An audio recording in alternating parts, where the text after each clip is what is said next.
Alrighty guys, welcome back to another LEGO set review from BrickByBrick, and today we have set number 40418. This is the LEGO Marvel Avengers Falcon and Black Widow minifigure pack. I think that's pretty close to the official name, if not the exact right one.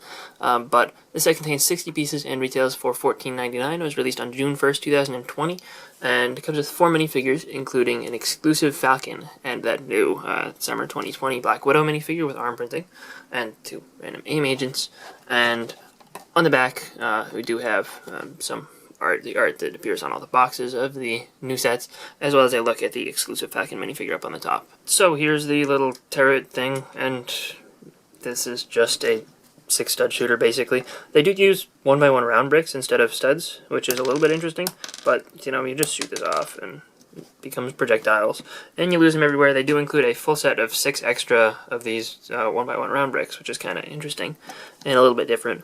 But yeah, this looks pretty stupid and doesn't really have any interesting pieces.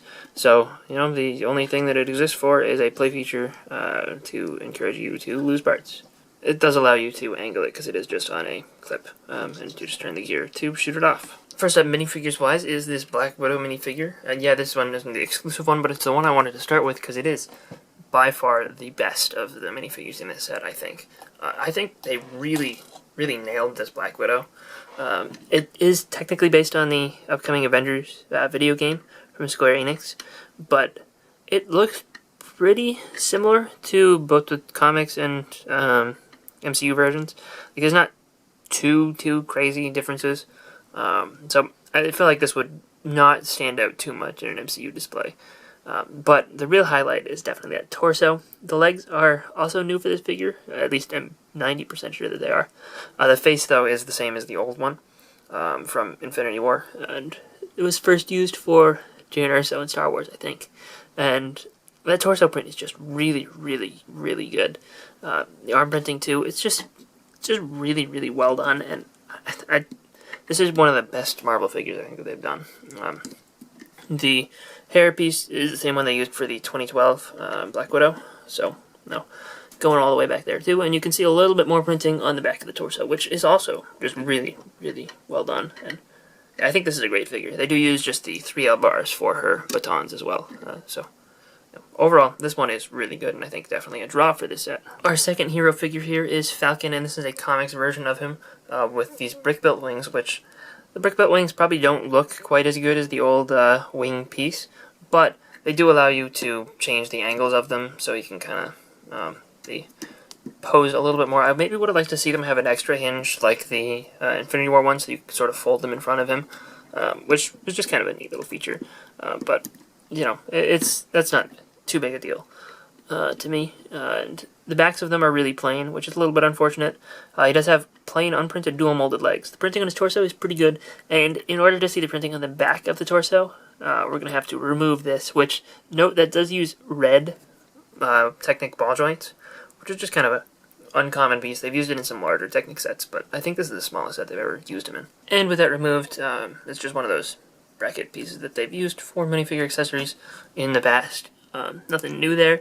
But the torso printing here is new, and it looks pretty good. I'm still not a huge fan of the, you know, exposed arms. I just think that looks a little bit weird. But, you know, it's, I think there are comic versions that are like this. And it does have the gold hands, or gold gloves, I guess. And both of the face prints are pretty good. It would have been kind of cool if they gave him facial hair anyway, so you could swap these out with the MCU ones and have different, you know, facial expressions for that. But regardless, I think that this is a pretty good figure, especially, you know, it is based on the comics, or maybe even the game. We don't know for sure, because Falcon from the game hasn't been revealed.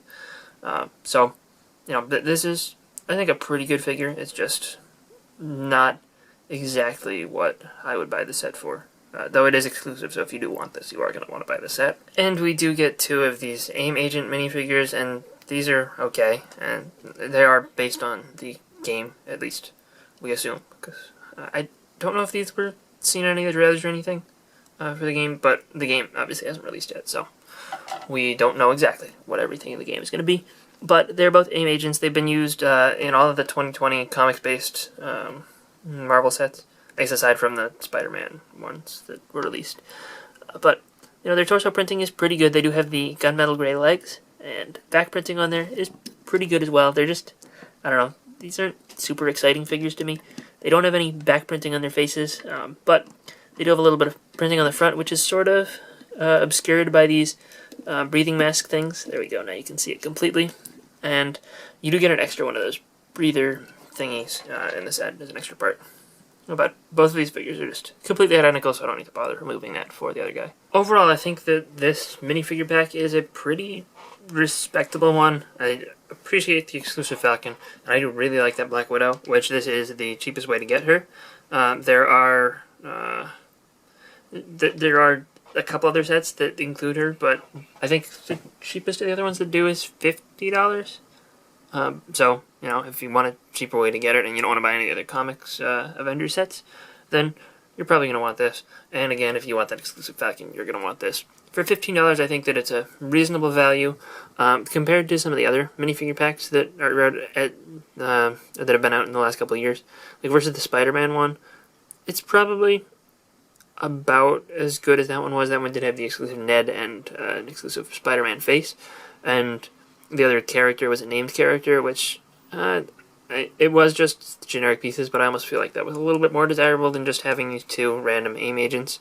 And then versus some of the like even older ones, like the Ninjago $15 ones that had, you know, 4 exclusive minifigures, this is a little bit of downgrade from that. But you know, versus the other ones that are out around now, I think that this is a fair value, and especially if you just consider that the value of a minifigure is about $4 now, basically, then, you know, it's still a pretty good deal, being only $15.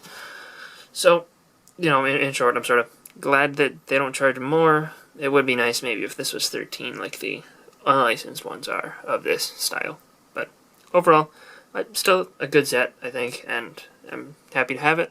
Let me know what you think in the comment section down below, and I'll see you guys all next time. Bye, everyone.